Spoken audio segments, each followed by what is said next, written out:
The storage capacities of the various devices that we store data on will be on the exam. Now, the good news and bad news for this video is, the good news, it's a short one. The bad news is you're going to have to memorize this stuff, okay? So when we talk about CD, CD read-write, DVD, DVD read-write, DL or dual layer, DVD, Blu-ray disc, tape, and floppy drives, you need to know these storage capacities. Now keep in mind, for example, with CD, 700 megabytes. Now these are the generally accepted storage capacities.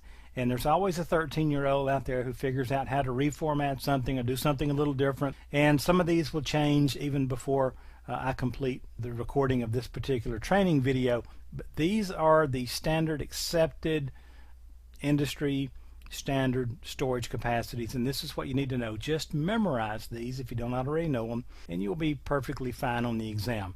A read-write CD is 700 megabytes as well. DVDs push the storage capacity to 4.7 gigabytes. Read-write DVDs are 4.7 gigabytes.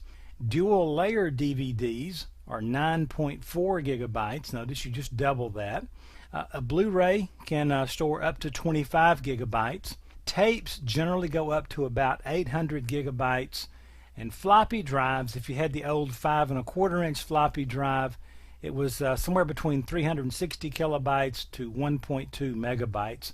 And if you had the 3.5, the little hard, stiff floppies with a little spring on them, those were 1.4 megabytes. Pretty simple.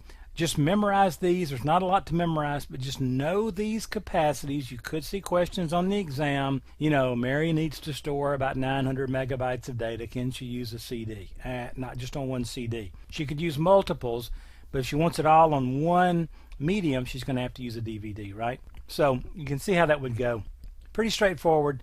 Just know these storage capacities and you'll do just fine.